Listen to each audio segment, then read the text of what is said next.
I'm dying to talk about the submarine thing. Let's go. Let's do it. It'll Okay. be a good, softer segment from this very serious Yes. Wagner documentary segment.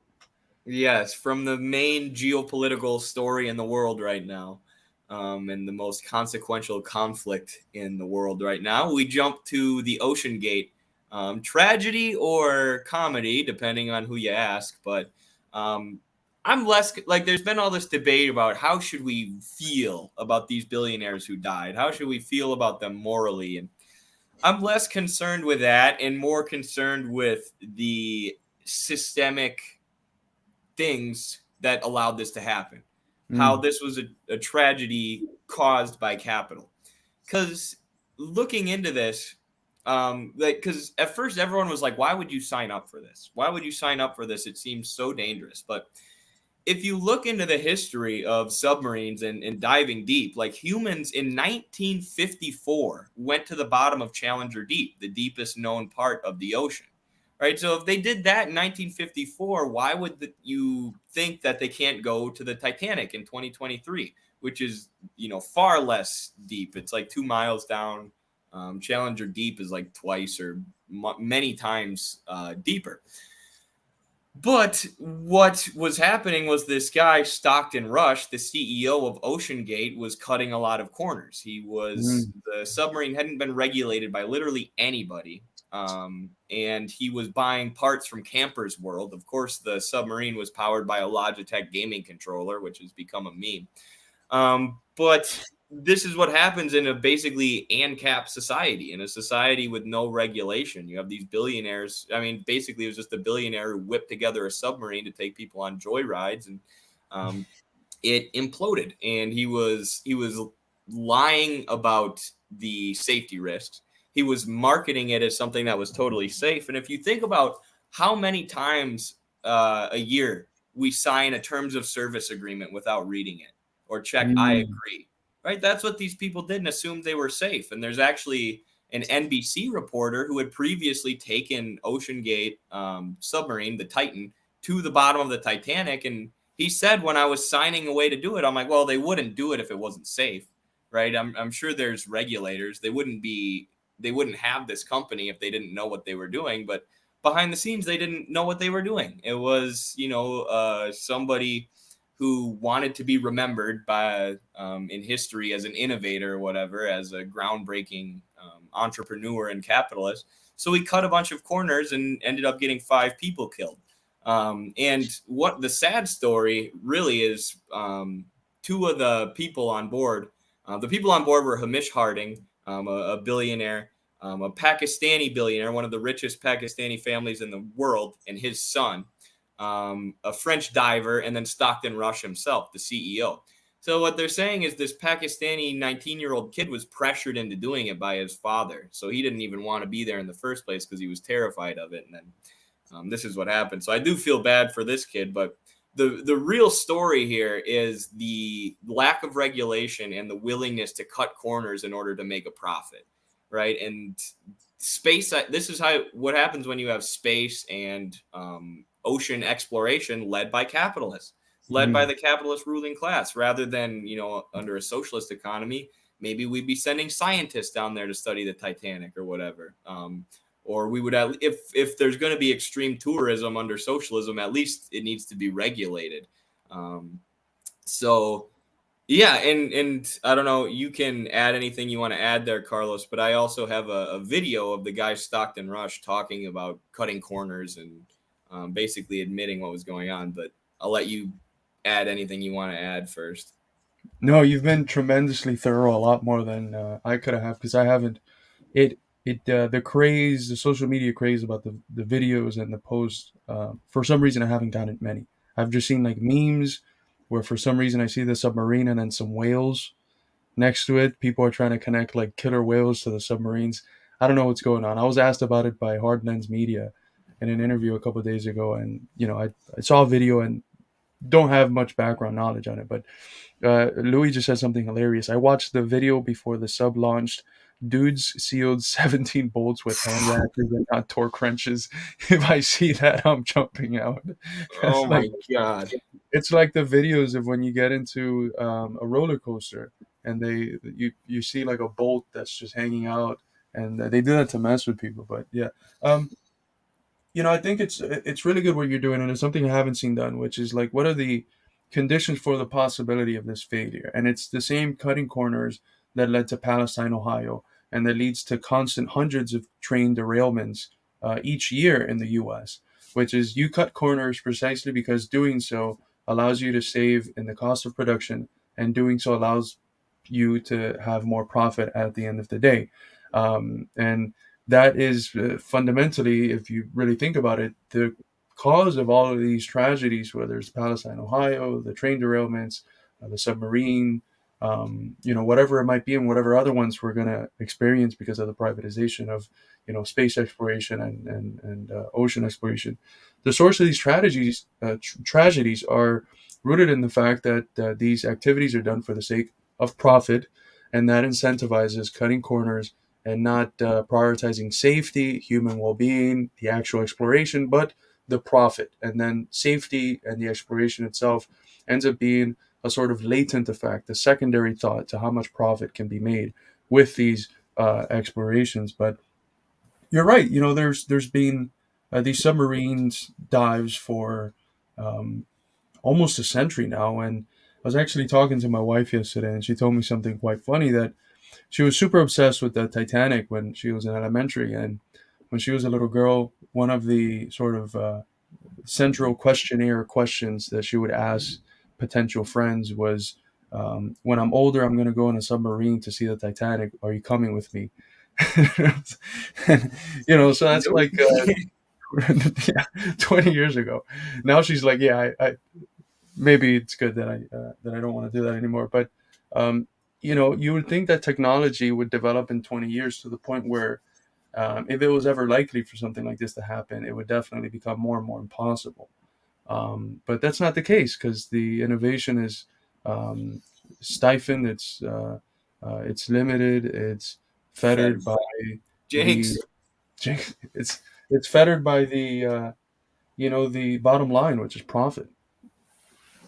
Absolutely. Yes, that's the real story here, I think, for Marxists. Because I mean, they've made it to the Titanic many times, right? Even the Titan had made it to the Titanic, and many subs have made this voyage. It was just the fact that this guy was cutting corners to make money, because it wasn't based on science or research. It was just an extreme tourism thing that he was marketing to very wealthy people. And I mean, like I said, there was an NBC journalist who had gone on the Oceangate sub, and in that segment, if you go back and watch it now, they're kind of like making a joke about it, right? He's like, "Where'd you get these lights from?" And Stockton Rush is like, "Campers World. Most of these are off the shelf parts." It's like, what the hell? Like, but you just assume pretty much that, oh, I signed a waiver, so it must be regulated or it must be safe. They've been to the bottom of the Titanic before. It must be safe. And It was a Goodwill submarine, by the way. I don't know if they've said that in the news, but he found the submarine in a Texas Goodwill. Jesus. Um, no, I'm joking. Uh, I was gonna say. I don't think you can find Uh, submarines in any Goodwill. But right. that thing you were saying about the terms and condition, there was actually a new season of Black Mirror that just came out, and Uh, maybe we should react to some of the or do something on some of the episodes. But one of them, it's a lady that, she turns on Netflix when she gets home, and she puts a show, and it's her name, and it's a lady that's got the same hair design, and she starts watching it, and it's just like her life from the beginning of that day. And what ends up happening is that this show is basically just the girl's life, and she's like freaking out. It destroys her relationship with it. She ends up getting fired because all the backdoor stuff is being seen, and then there's like a show on the lady that's doing the show, and it gets super crazy. But then um the reason why I was able to do that was because there's this like 300-page long terms or condition, and one of the terms and condition that no one reads, it's we can make a show about you without your approval, and as soon as you sign this, you can never take it down. So it's just one of the many ways that the capitalism and capitalists, we use the manipulation of laws or the manipulation of people through laws in order to reap a profit. And it's good that at least in popular culture, there's critiques being made of this, but hopefully it can be tied to the fact that the point of that, in the same way that the show makes a hell of a lot of money when it does that to this person, you know, all of these different tragedies and catastrophes that we're seeing are all rooted in that profit motive. And when I was asked about this ordeal in Hardlands media, what came to mind was the fact that, yeah, it's a tragedy. Like, communists are deep down humanists. There's these jokes about, okay, there's billionaires, and I'll giggle because I have a messed up sense of humor. But we're supposed to be deep down humanists and care about human life. And when we have to participate in violence against the ruling class, it's not because of our own inclination. It's because the ruling class forces that as the only way that we can grab power and establish a society free of exploitation, oppression, et cetera, et cetera.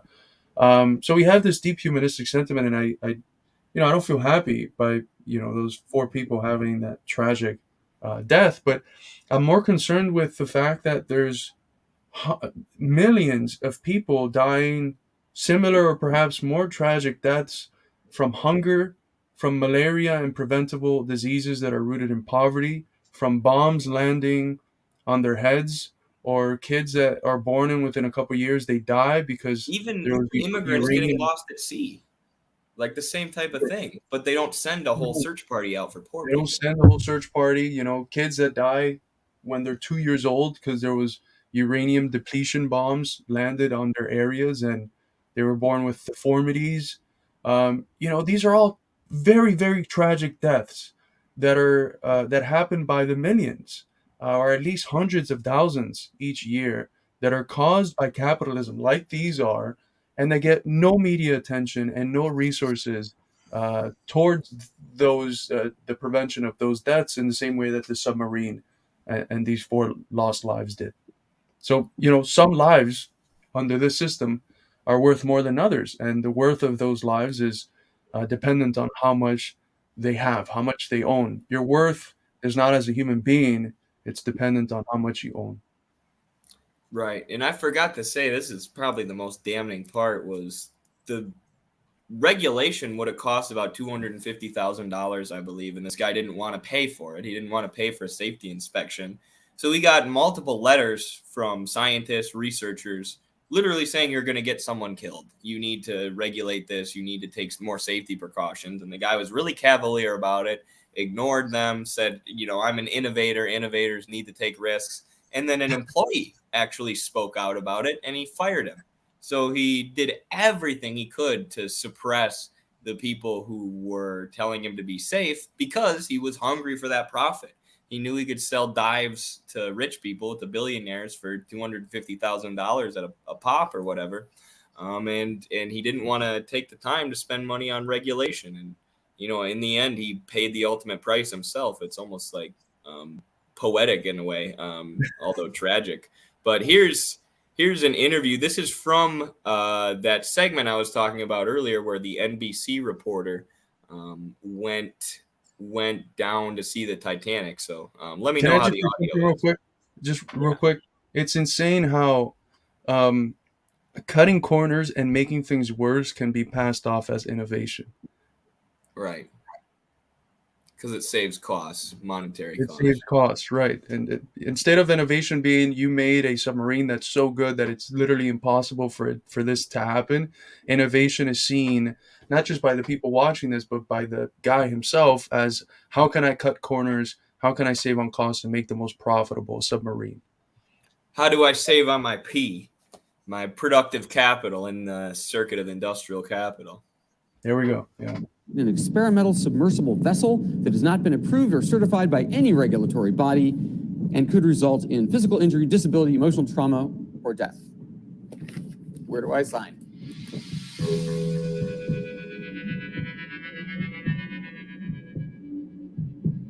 We only have one button. That's it. It should be like an elevator. I couldn't help noticing how many pieces of this sub seemed improvised. We can use these off-the-shelf components. I got these from Camper World. We run the whole thing with this game controller.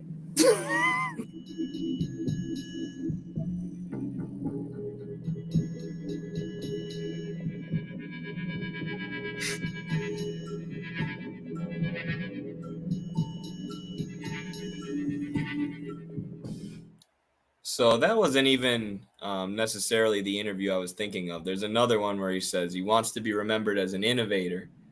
We start with the latest on the And innovators need to take risks. And he said something like, "You're not supposed to mix carbon fiber with some other material." And he brags like, "But I did it. I got it done. And that's why we have this sub." And now he's dead. So rest in peace, Stockton Rush. A lesson for us all.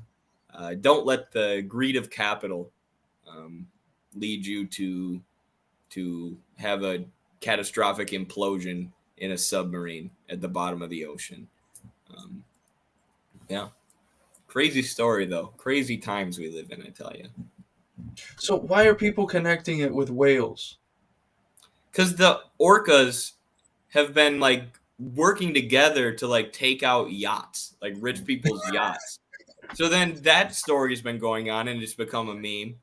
And then you have this submarine implodes. It's like, were they attacked by the orcas? And we don't know technically because, I mean, the way that I don't know how the military releases information.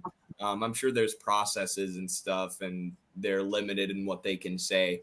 But the way they released information about this was very strange.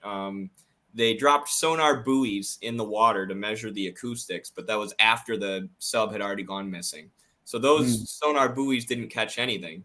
And then once the time was up, like the time where they would have run out of oxygen, even if the thing didn't implode, the Coast Guard says, "Oh, we found the remains on the seafloor. We found remains of Oceangate."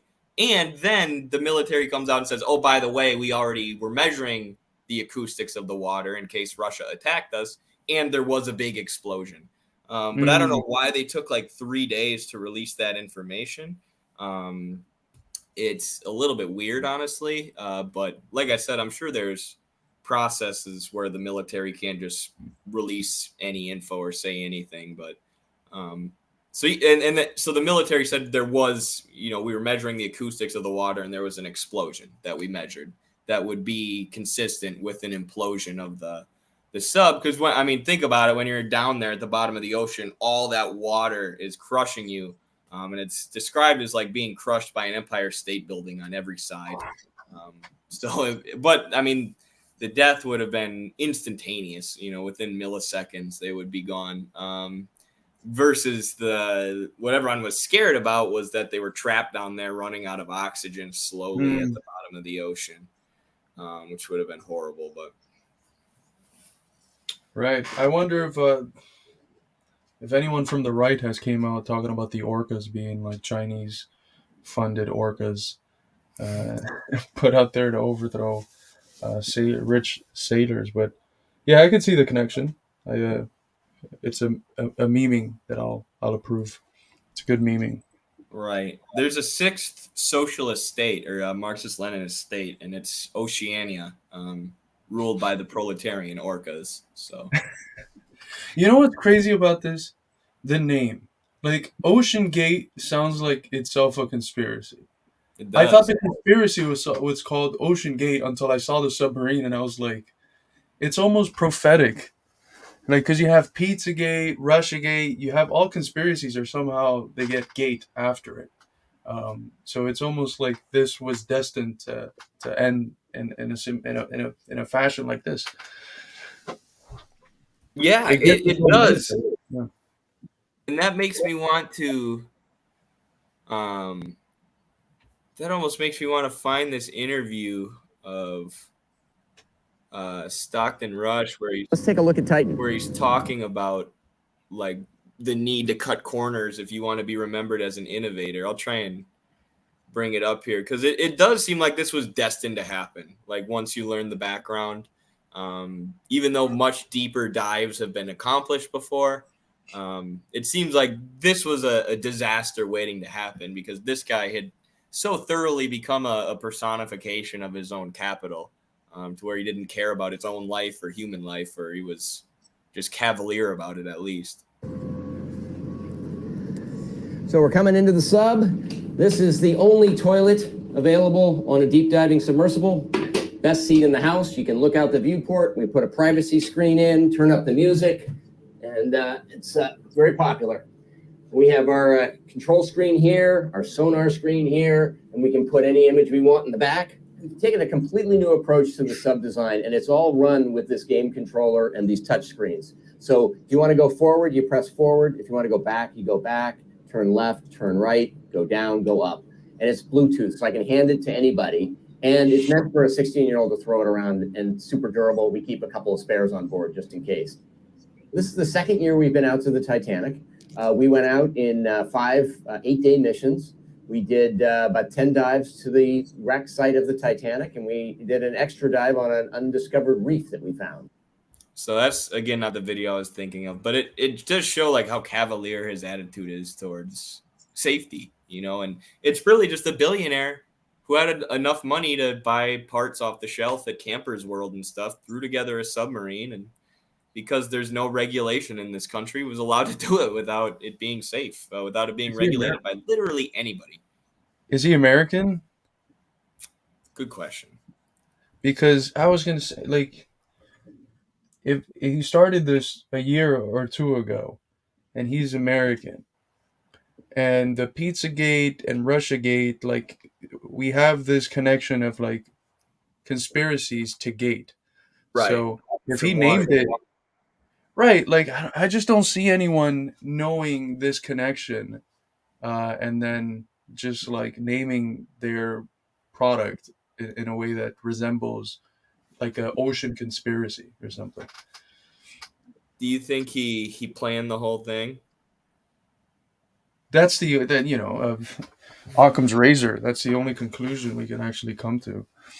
It was a billionaire socialist who wanted us to analyze this segment in the form that we've done it to convince the American people that capitalism is bad and we need socialism.